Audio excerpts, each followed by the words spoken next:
Ora vivam, bem-vindos ao Pergunta Simples, o vosso podcast sobre comunicação. A casa deste programa está em perguntasimples.com e lá podem ouvir os programas anteriores, subscrever e partilhar.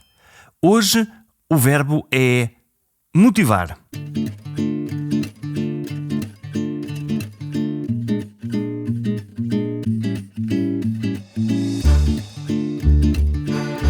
A motivação, um misto entre ter um motivo, uma causa e uma paixão.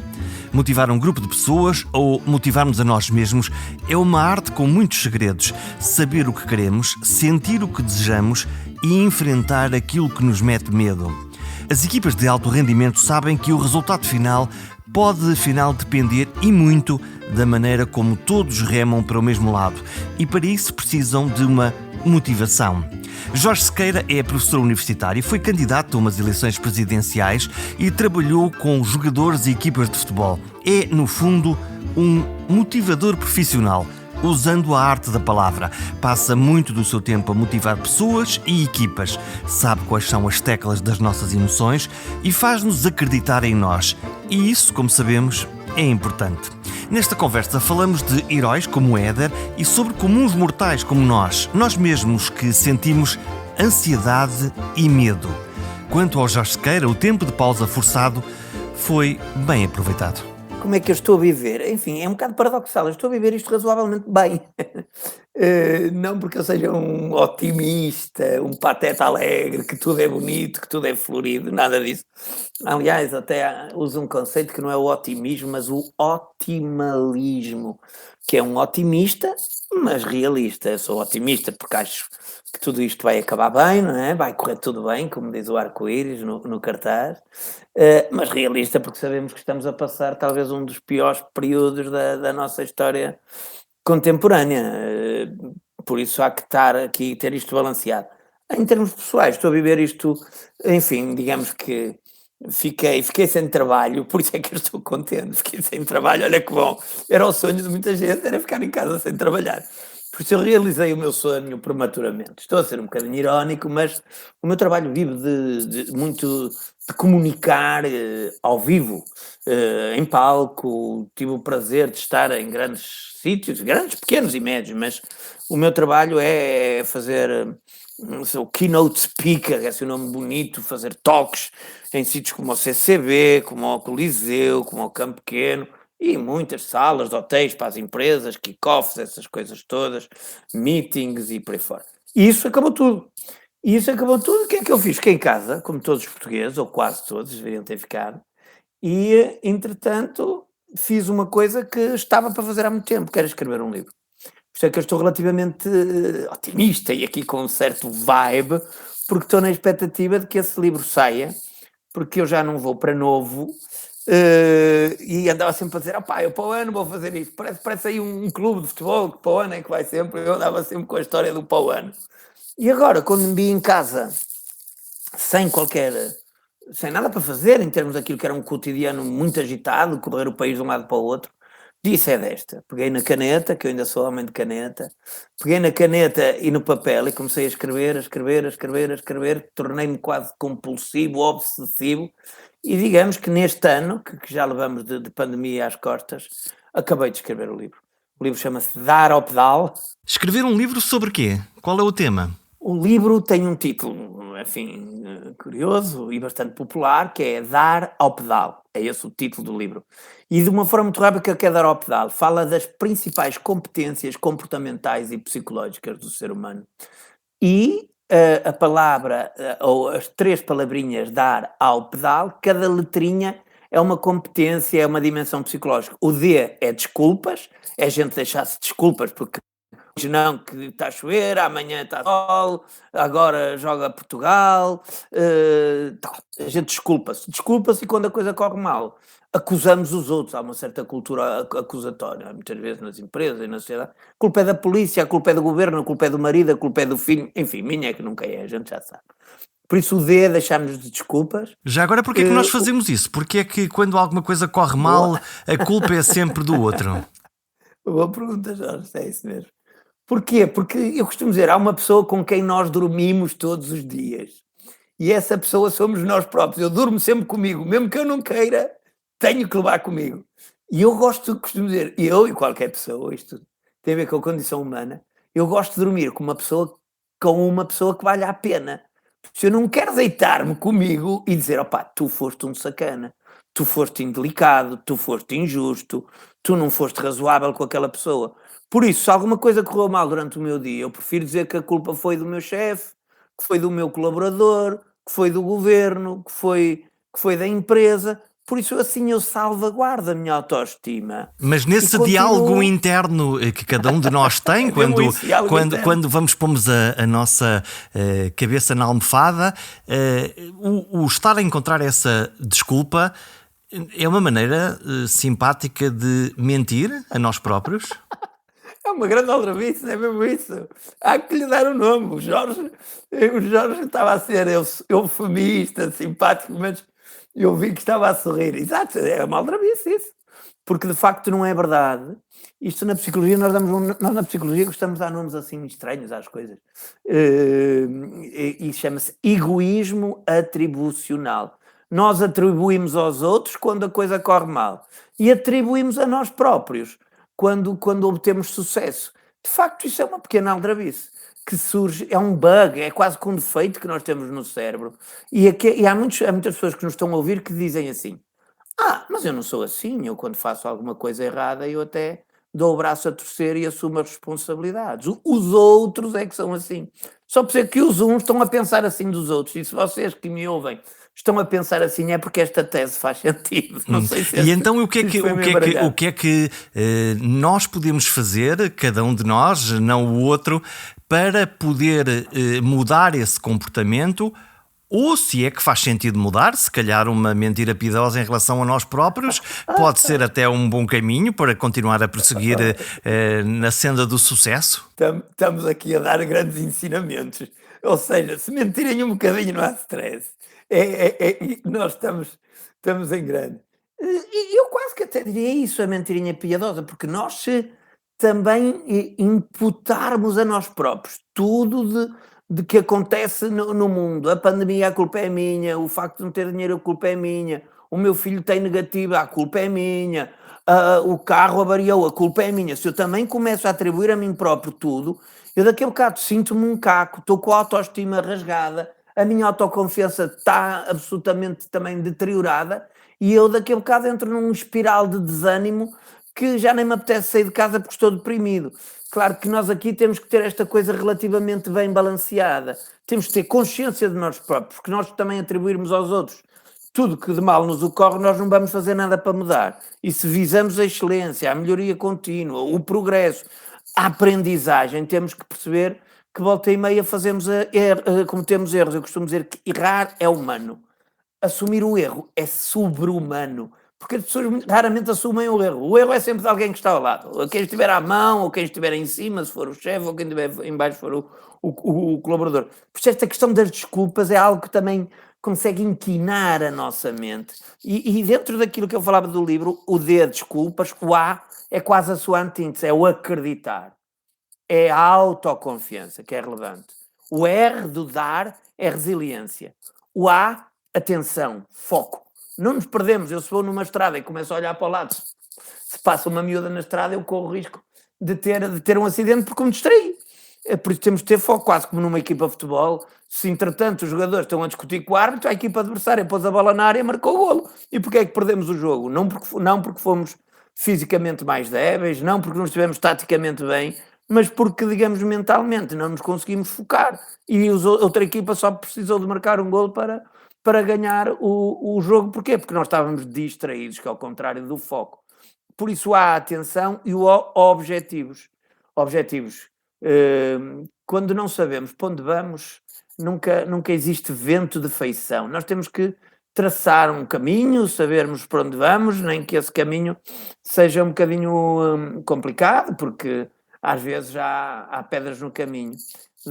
E o pedal, depois P positivo, é equipa, D determinação, A autónomos, termos autonomia, e o L liderança. Por isso temos aqui o dar ao pedal. Se nós otimizarmos todas estas dimensões, naturalmente conseguimos ser melhores pessoas, melhores melhores pais, melhores mães, melhores colaboradores, melhores líderes, melhores tudo, porque Quando é que é este a nossa livro, cabeça que comanda o corpo. quando é que este Diga, livro diga. chega ao prelo? Quando é que ele é público? É assim, e eu estou aqui, estamos aqui a fazer um compasso de espera, porque com a questão da pandemia, que também pôs isto tudo um bocadinho suspenso. Nenhum de nós vai às livrarias, conseguimos comprar online, mas é mais difícil. Exatamente, Jorge, é isso mesmo, é isso mesmo. Estamos aqui à procura, mas eu sendo otimista, espero que isto saia entre a Páscoa e ali os Santos Populares. Muito bem, que é na altura da abril e retoma. junho. Falamos da Exato. resiliência. Hoje o que sentimos todos, muito, eu pelo menos sinto, e enquanto sociedade, é o que precisamos, é quase de uma paciência infinita para conseguir resistir àquilo que está a acontecer. Por um lado, à questão sanitária, mas por outro lado, nós estamos presos em nossa própria casa, o que à cabeça não deve fazer particularmente bem. Não, não, não. O homem não foi feito para estar preso, o homem é a mulher.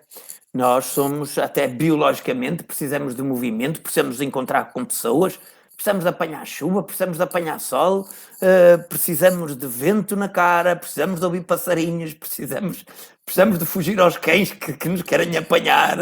O movimento, não é? O livre, o perpétuo movimento.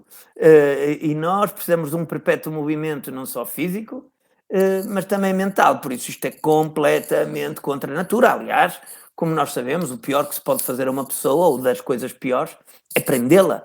Tanto é que é o que fazemos aos criminosos e às pessoas que podem pôr em perigo toda a sociedade, mandamos-las para o calabouço. E digamos, a visualização de estarmos presos é sempre algo que nos deixa atormentados mentalmente.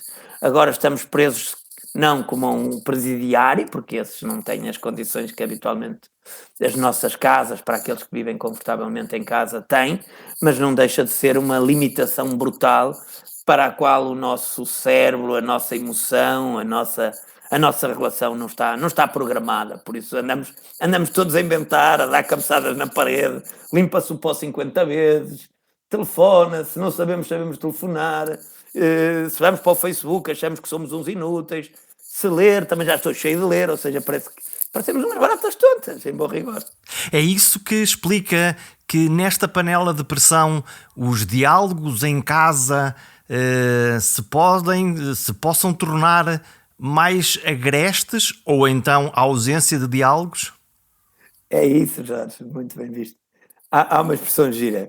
Uma vez um amigo meu, eu perguntei a um amigo meu, então pá, como é que vai o casamento? Ele tinha casado recentemente. E ele disse, opá, o casamento é fixe, é uma coisa que vale mesmo a pena. Agora, todos os dias... Ou seja, o que acontece é que pela primeira vez nós demos por ela, aqueles que são casados ou que vivem com mulher ou com marido, pela primeira vez estamos casados ou namorados todos os dias, 24 horas por dia. Isso nunca nos tinha acontecido. A não ser na lua de mel, que é aquele período, como o nome indica, muito bonito, muito florido. E mesmo assim a lua de mel é uma boa... Começa a... Ai, eu não sabia que tu eras assim. Pois não, nunca estiveste comigo 24 horas, só ias jantar, só ias passear, ias ao cinema. E eu era uma maravilha nesses contextos. Agora temos que tomar decisões e temos que... Enfim, começamos a perceber que temos alguma divergência de opinião. Por isso, nós nunca tivemos tanto tempo com parceiro, seja quem for, e com os filhos, nunca tivemos. Por isso, o diálogo muitas vezes é agreste, muitas vezes o parceiro é o para-raios da nossa insatisfação. Ou seja, nós estamos insatisfeitos porque não estamos a trabalhar, não estamos felizes, porque não passeamos, porque não até do trabalho temos falta, até daquele chefe que nos dá cabo da cabeça, nós dizemos, pá, fogo, aquele gajo era mesmo fixe, que ao menos eu podia discutir com alguém, agora estou aqui sozinho, tenho que falar para a parede. Por isso, estamos mais suscetíveis, estamos mais sensíveis à disrupção, claro que estamos. Hoje estamos bombardeados permanentemente com um número de casos crescente, com um número de mortes crescentes, a terceira onda. No início, em março, com poucos casos, ficamos todos muito assustados. Hoje, parece que é normal morrerem 200 pessoas. É normal porque, de facto, é o que acontece diariamente. Desensibilizamos-nos, deixamos de nos preocupar ou defendemos-nos? boa questão, é uma boa questão. E colocar questões às vezes é mais importante do que dar respostas, e neste caso, o que eu diria é que isto fez parte do nosso cotidiano. De facto fez, já não é novidade, já não é new. Notícias é quando é algo novo, e isso é que nos sobressalta. Já não é novo. Agora a dúvida é se foram 200, se foram 170, se foram 80, oscila ali em 10, por isso nós já não estamos propriamente. É assim, se isto tocar alguém perto de nós, a nossa percepção da realidade muda completamente de figura. Se foi um vizinho, aquele amigo que a gente estima, um familiar, aí o pânico, o alvoroço, o fechar a porta, ou nem sequer vamos à janela, tem maior probabilidade de ocorrer. Enquanto isso não acontecer, nós protegemos. Falo por mim, eu protejo-me, eu saio de casa ao mínimo, e acho que muitos portugueses o fazem. Mas é um fenómeno mais distante. É um fenómeno mais distante, porque nós já há um ano que vivemos com isto. No início, e já vimos também que estatisticamente isto mata de facto um segmento da população, mais mesmo agora com os 200 mortos dia, isto incide mais com pessoas acima dos 75 anos, e os mais idosos estão protegidos pelos seus familiares, os lares às vezes, os surtos que nós sabemos, e os idosos, os filhos e tudo dizem: ó pai, ó mãe, não saia de casa, não saia, eu vou aí, deixo as coisas à porta, saio. É isso, e depois as pessoas, pronto, tem-se feito o que se pode, mas de facto o Covid já não é novidade. Será novidade quando não tivermos Covid. Aí será a grande novidade. E aí será uma grande notícia. O Jorge passa a sua vida, agora há este tempo de pausa, passa a sua vida a inspirar os outros. Como é que se inspiram os outros? Podemos aprender, nós os comuns mortais? Inspirar é só pôr ar para dentro. Eu agora inspirei, agora vou expirar. É assim, eu espero que me inspirem. Olha, os outros inspiram muito quando dizem que o meu trabalho vale a pena. De facto, a minha atividade passa muito por essa dimensão inspiracional, muitas vezes mais motivação, autoconfiança, essas coisas. Às vezes, casa de ferreiro, espeto de pau, inspiro os outros, e eu estou aqui cheio de sarilhos, mas esse é o meu trabalho, antes ou depois da pandemia. De facto, as empresas em geral, também o contexto desportivo, o futebol de alta competição, solicitam para trabalhar estas áreas mentais. A motivação, a autoconfiança, a liderança, a resiliência, tudo isto, e eu naturalmente tento dar aquilo que a ciência me permitiu beber, aquilo que a minha experiência me foi dando a conhecer, e também em função das pessoas que tenho pela frente, porque não se motiva um jovem de 20 anos da mesma maneira que se motiva um CEO de uma empresa, um atleta que é internacional, ou digamos uma pessoa mais idosa que só tem que estar motivada, se calhar, só não, para ir à fisioterapia, é muito diferente. Que teclas são essas? Que teclas é que se podem tocar para motivar um grupo de pessoas que está ali à frente? Elas são comuns ou, apesar das temáticas serem diferentes, nós temos, além dos prismas diferentes, as teclas são as mesmas? Eu acho que as teclas são as mesmas. Por exemplo, para motivar, nós temos que saber quais são as necessidades que aquela pessoa tem. Por exemplo, uma equipa de futebol, se eu reparo que aquele atleta tem necessidade de um certo reconhecimento perante o grupo, olha, é nomeá-lo capitão, se ele tiver qualidades para isso. Se ele tem necessidade de exprimir o seu futebol a outro nível, se for convocado para a seleção, é motivador. Há outros que dizem: não, eu simplesmente quero ir para o banco. Se eu for para o banco, porque eu sou júnior, nunca joguei numa equipa principal, só o facto de estar tentado ao lado daqueles atletas que foram meus ídolos, para mim já é bom. Só ser convocado é espetacular. Por isso nós temos... A motivação varia de pessoa para pessoa. Por exemplo, aquilo que eu ao Jorge podia lhe oferecer um livro, com certeza que o Jorge ia adorar, porque é um homem que lê muito, ia adorar. Se eu lhe desse uma gravata, se calhar o Jorge dizia: pá, já tenho gravatas que chegam, ainda por cima não uso muito, ou as que tenho já me sobram. Mas o Jorge, o que é que o Jorge gosta mesmo? Gosta de música. Isso é que ele adora música, ele passa-se com música. E o que é que eu pego? Pego num CD dos AC/DC e dou ao Jorge. Portanto, há uma adequação àquilo que é o tema a que aquela audiência está disponível para poder absorver? Sim, mas também temos que saber surpreender. É como alguém dizia, uma mulher dizia: "O meu marido é incrível, surpreende-me sempre da mesma maneira." Por isso nós não podemos surpreender.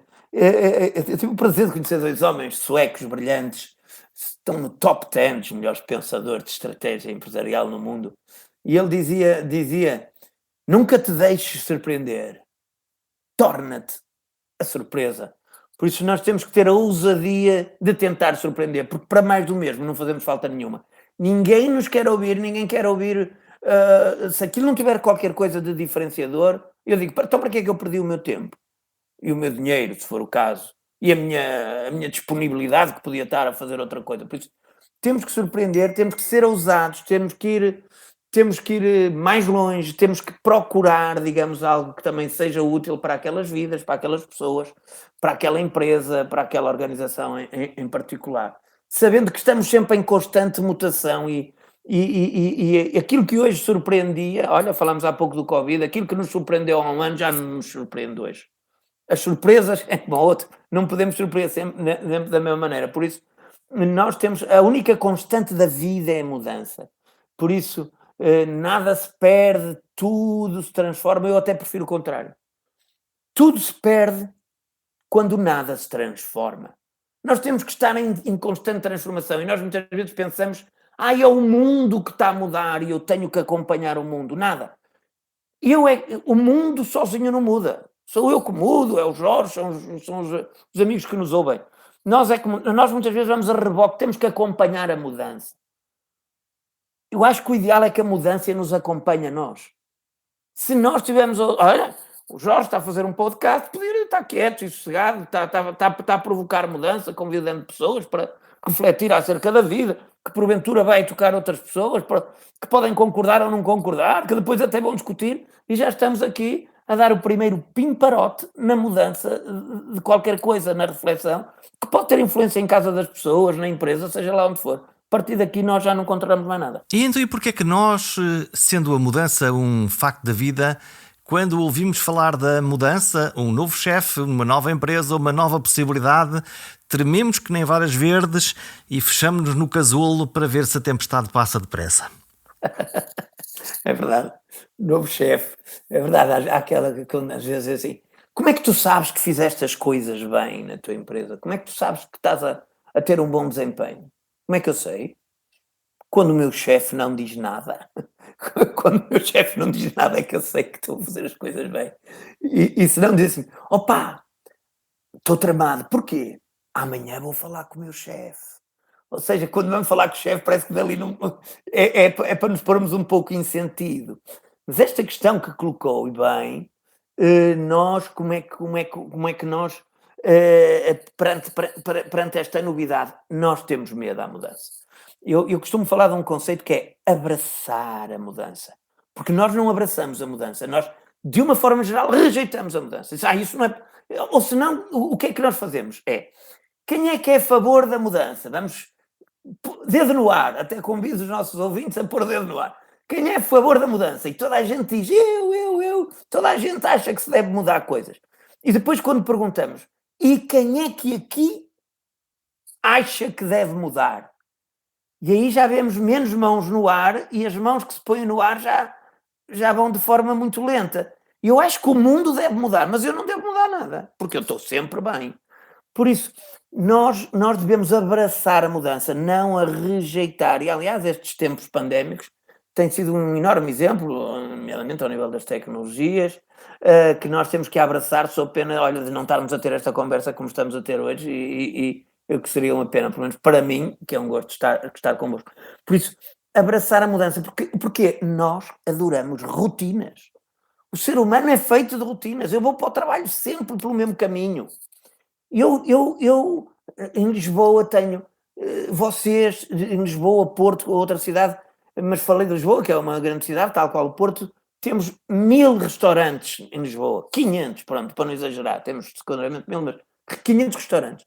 Mas quando eu penso em jantar fora, eu estreito aquele leque e só penso em 3. E chegamos ao limite de escolher até um prato por restaurante e é esse que pedimos sempre.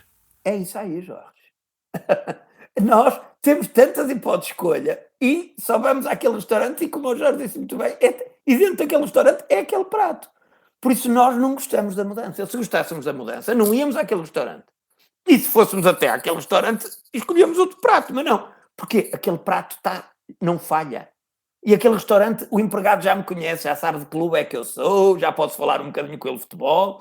E se eu precisar de mais uma colher de arroz, ele, antes que eu pedisse, ele já trouxe. E se for preciso ficar um bocadinho até mais tarde no restaurante, ele também não me fecha a porta.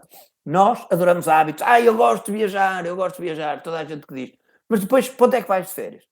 Muitas das vezes vamos sempre para o mesmo hotel e para o mesmo sítio, porque a vida lá é confortável. E isto não é uma crítica. Porquê é que nós temos rotinas? Porque as rotinas provaram funcionar. Nós não somos malucos, nós temos determinadas rotinas porque aquele caminho é o mais rápido, para nos livrarmos do trânsito. Aqueles amigos são os mais fixes porque não me dão cabo da cabeça.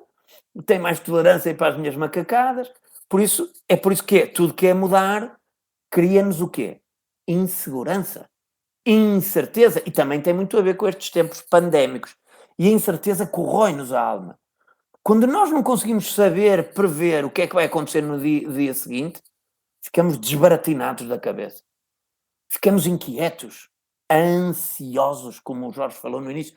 Ansiosos. Ansiedade é o contrário da confiança. É uma certa inquietude. O António Variações resumiu melhor do que ninguém o estado de ansiedade, quando ele dizia: estou bem, só onde não estou, porque eu só quero ir. Tenho pressa de sair. Quero sentir ao chegar a ânsia de partir para não voltar. Vou continuar a procurar. Ele definiu bem a ansiedade. A ansiedade é inquietude. Só estou bem onde não estou. Quando chego a um sítio, eu disse: eu estava bem, era em casa. Quando estou em casa, eu devia estar era no café. Há uma inquietude mental, que é o que nos provoca também estes tempos. Como é que vai ser amanhã? Eu vou para o trabalho, o filho vai para a escola, a minha empresa vai continuar a existir, as pessoas vão-me continuar a convidar para trabalhar. Será que vou de férias? Vale a pena ter carro? Se eu não ando de carro, mais vale vendê-lo. Ando de Uber, como sai mais em conta. Ou seja, começo a questionar tudo. E aqueles pilares que nós tínhamos como assentes na vida, hoje já há poucos pilares assentes na vida. O casamento de antes era para a vida toda. Aliás, é isso que se diz na cerimónia. Mas quando alguém jura fidelidade eterna no altar, há alguns amigos que cá atrás da igreja já estão a rir, olha, para a vida toda, está bem, está. Há bocadinho falamos da questão e falamos agora mesmo da questão da ansiedade e da relação com o chefe. Muitas pessoas ficam ansiosas, nervosas, têm medo quando têm que falar perante um auditório, uma audiência, seja ela uma audiência mais limitada ou mais alargada, e muito em particular quando, se olhamos para o universo empresarial ou uma escola, não importa, está na primeira fila o friso dos chefes, dos diretores ou dos professores que na realidade estão a ouvir-nos com um bloco de notas mental, quase como se fôssemos o Festival da Canção, dando-nos pontos e avaliando-nos permanentemente, o que cria um profundo desconforto para quem tem que entregar uma mensagem. Ou não? Sem dúvida. Sim, Jorge, claramente. A ansiedade deteriora a performance. Isto é ciência. Eu, se estiver ansioso, eu faço as coisas pior. Eu, se calhar, até canto bem no chuveiro. Porquê? Porque ninguém está a olhar para mim, o que sair, saiu e está-se bem. Agora, se eu tivesse 20 pessoas no chuveiro, ainda devia ser pior. Nem era por causa da minha voz, era por causa de tudo. Era uma situação tremenda. E então, a copresença dos outros provoca a ansiedade deteriora a performance. E aquilo que o Jorge disse faz todo sentido.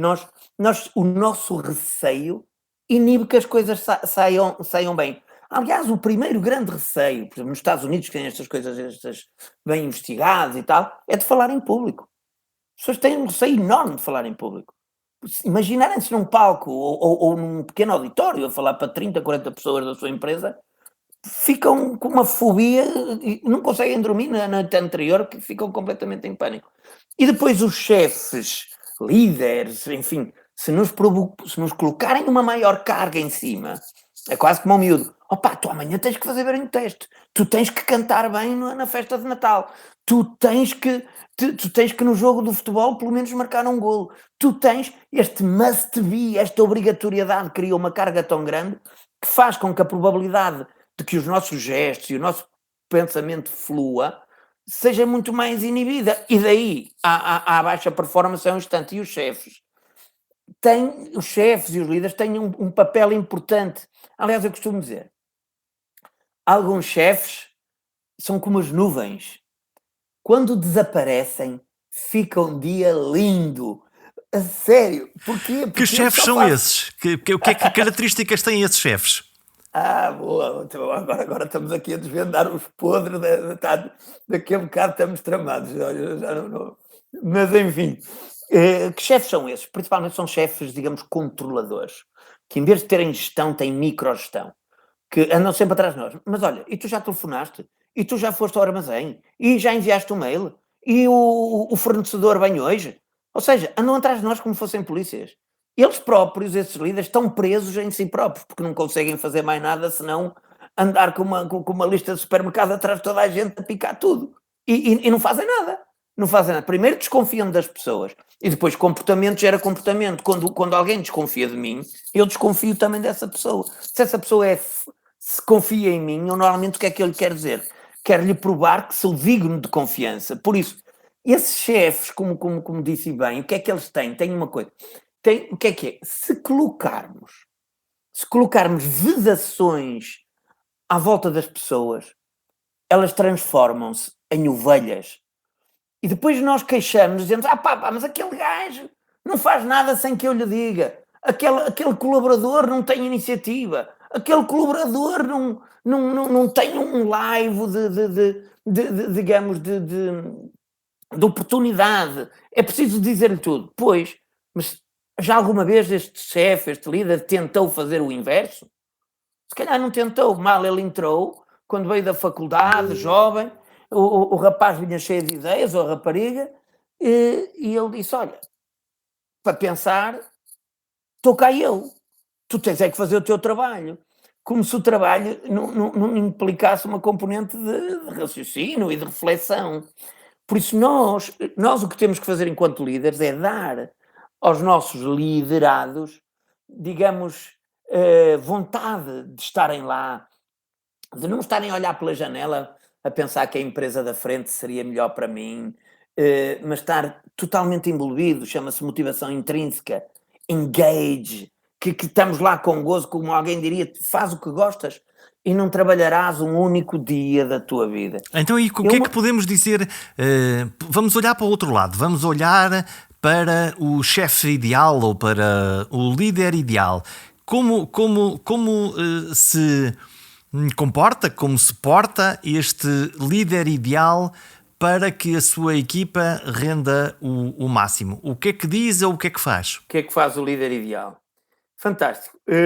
O líder ideal, eu digo que há sempre dois tipos. Isto da liderança, a liderança não é uma questão moderna, é uma questão eterna. Como o Picasso disse uma vez, cansei-me de ser moderno, quero ser eterno. E a liderança é uma questão interna. Fala-se de liderança desde o tempo de Jesus Cristo até aos nossos dias, o Trump, o Bolsonaro, os bons, os maus, essas coisas todas. E eu digo sempre, há dois tipos de liderança, a boa e a má. É quase como o vinho. Mas este tem uns taninos, ou é bom ou é mau. Resume lá isto, porque senão começa tudo ali num delírio sobre a vida. E as lideranças boas são aquelas que fazem o quê? Pensemos todos enquanto colaboradores de uma organização ou de uma associação fora do nosso trabalho. Se eu vou mais longe do que iria sozinho, se eu vou mais longe com aquela pessoa do que iria sozinho, é porque aquela pessoa é bom líder. Se eu não consigo desenvolver o meu potencial, a minha capacidade, à custa de alguém que me está ao meu lado e que me está sempre a pôr travão, é um mau líder.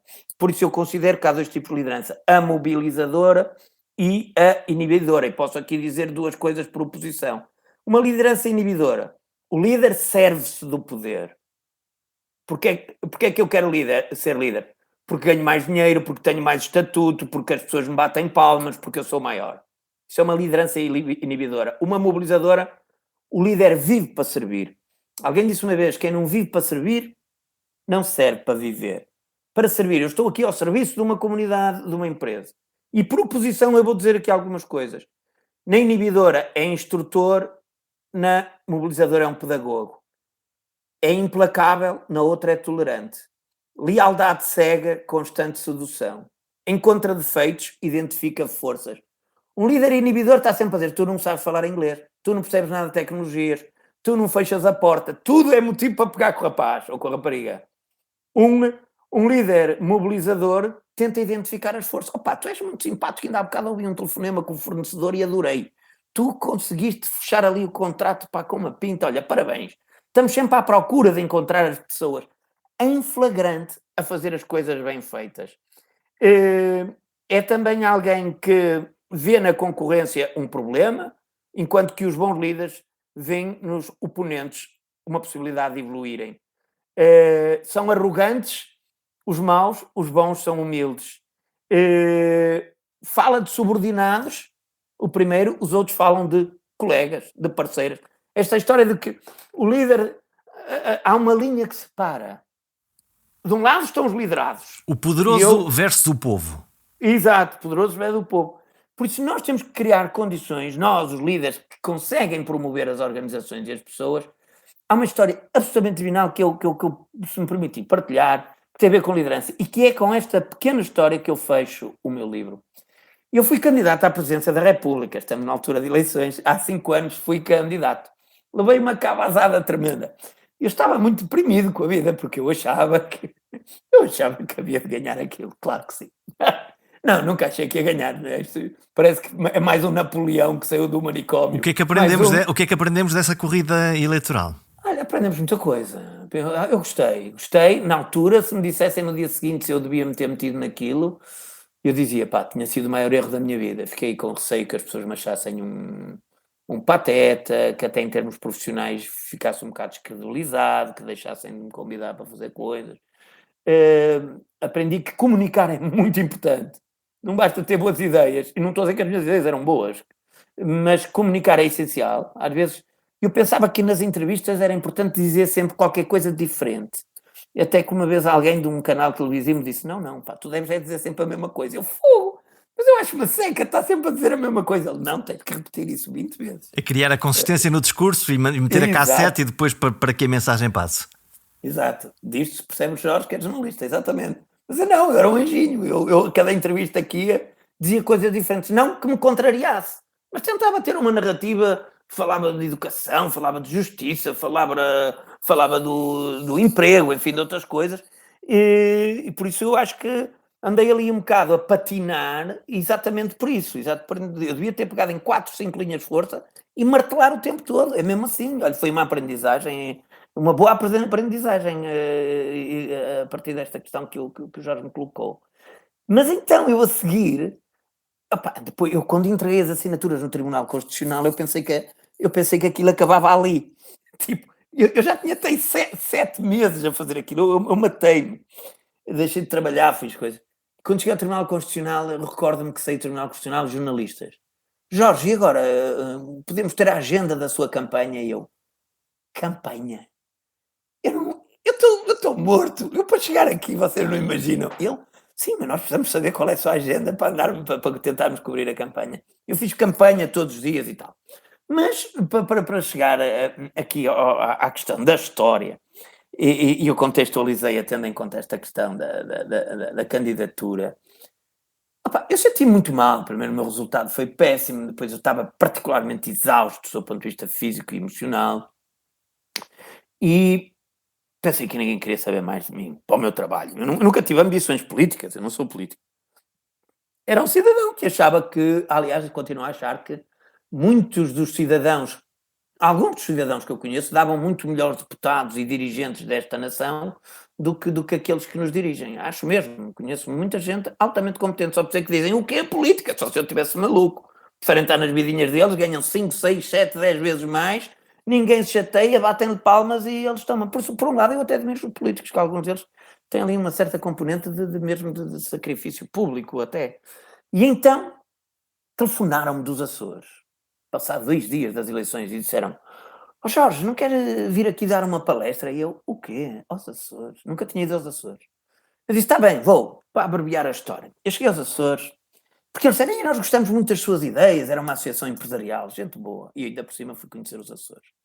Entrei num restaurante e olhei para a parede e vi um mapa mundi, um mapa do mundo, com pioneses e aquelas linhas e um barquinho muito pequenino e umas fotografias de revista com um homem assim com uma barba, o verdadeiro lobo do mar. E depois olhei para o lado e vi que esse homem que estava naquelas fotografias à beira do barquinho e naquele mapa mundo era o homem que estava ao meu lado. Esse homem chama-se Genuíno Madruga. Nome incrível. Genuíno Madruga. E a vida dele não começou bem com este nome. Ninguém chama Genuíno Madruga ao filho.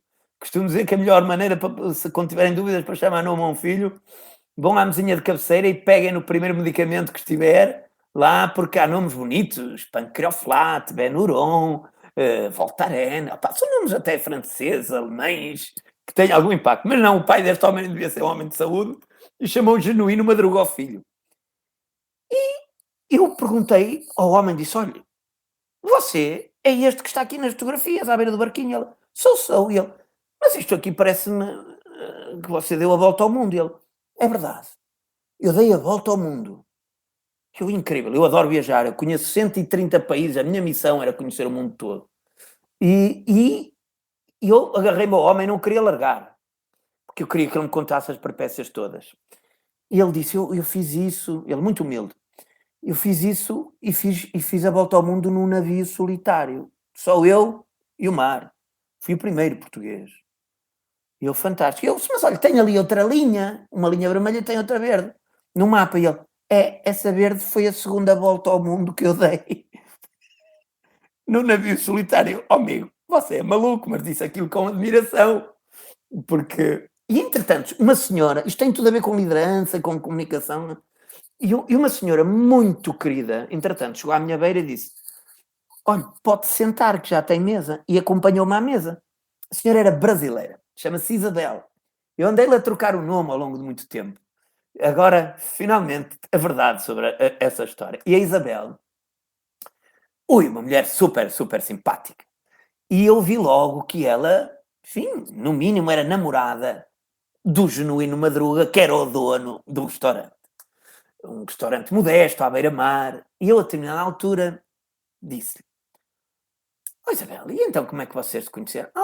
Jorge, ele foi numa ilha, no seu barquinho, olha, a gente se namorou, olha, casou, faz 14 anos, a gente está aqui nos Açores, temos uma filha, se chama Bárbara, blá, blá, blá, está tudo bonito, tudo feliz. E eu, maravilha. E eu perguntei, Isabel, você não tem receio que esse lobo do mar um dia se atire novamente para o oceano na sua casquinha de nós e não se encante por uma sereia que por lá passe? Esta é a pergunta. Ela era encantadora. E enquanto contemplava o oceano e o prado maravilhoso dos Açores, das vaquinhas felizes, ela vira-se para mim e disse, sabe, Jorge, o que segura o boi não é a cerca, é o pasto. Eu achei divinal. O que segura o boi não é a cerca, é o pasto. Isto para mim é uma lição de liderança. Aquilo que segura os melhores numa empresa não é a cerca. Não é? Não podes fazer isso, não podes fazer podcast, não podes fazer reportagem, só podes fazer desporto, só podes fazer política, só podes estar aqui neste gabinete e não é a cerca que segura as pessoas, é o pasto. Aquilo que nós damos às pessoas para que elas possam crescer, degustar, experimentar. E as empresas que permitem isto aos seus colaboradores conseguem fazer aquilo que se chama retenção de talento, porque quem tem os melhores consegue melhores resultados, e aquilo que se chama, um nome mais bonito, employer branding, ou seja, as marcas tornam-se mais apelativas se aquela empresa me permite, não é fazer o que eu quero, porque eu estou ao serviço da empresa, não é a empresa que está ao meu serviço.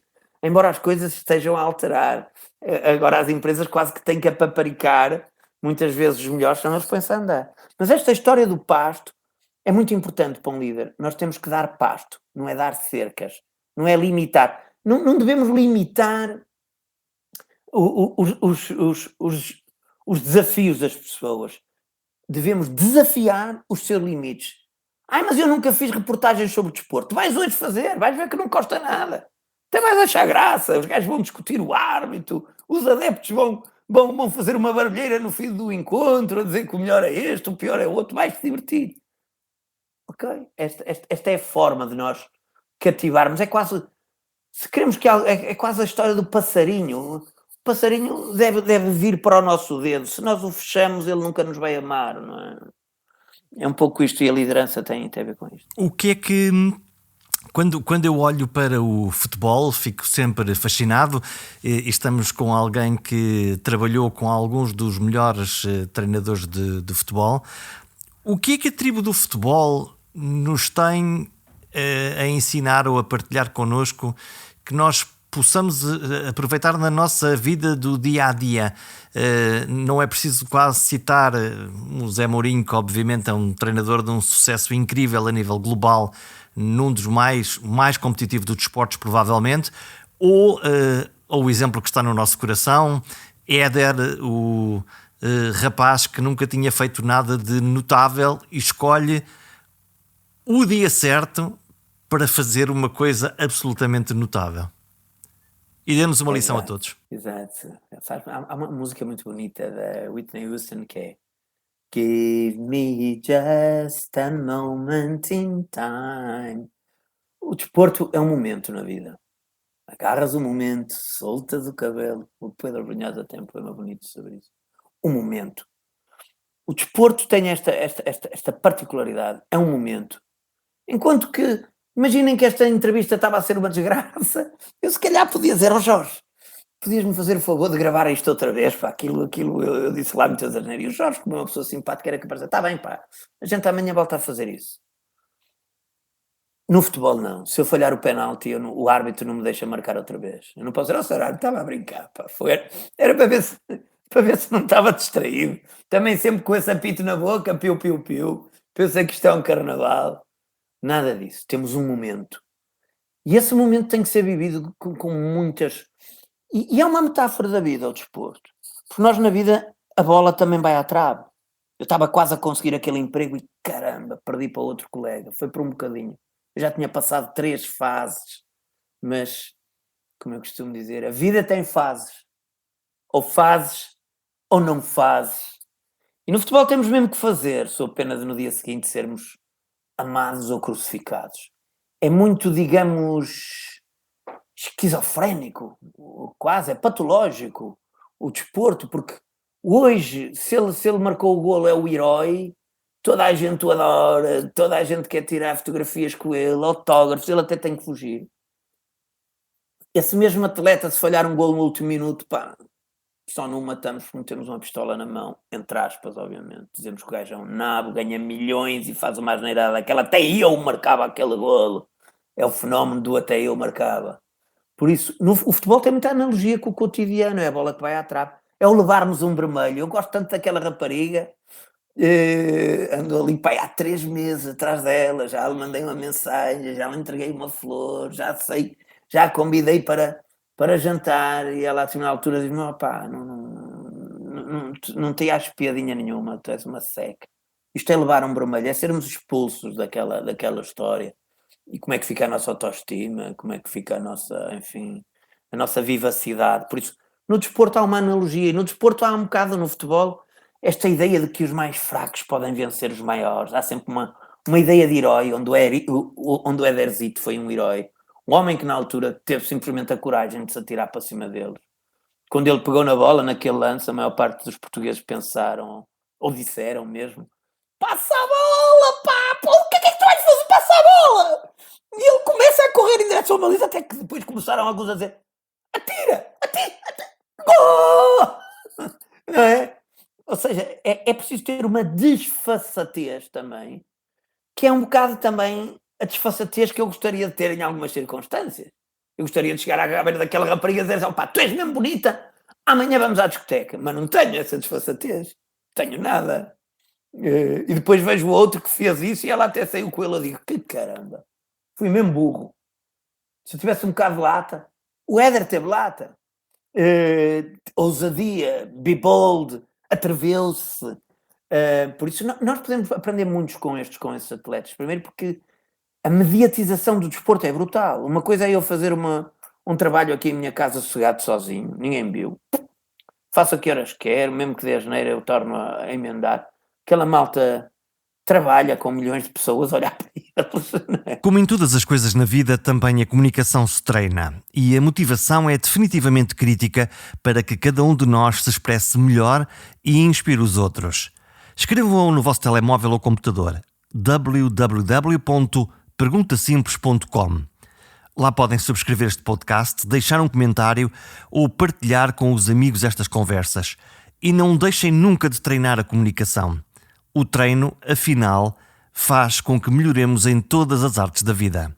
Até para a semana.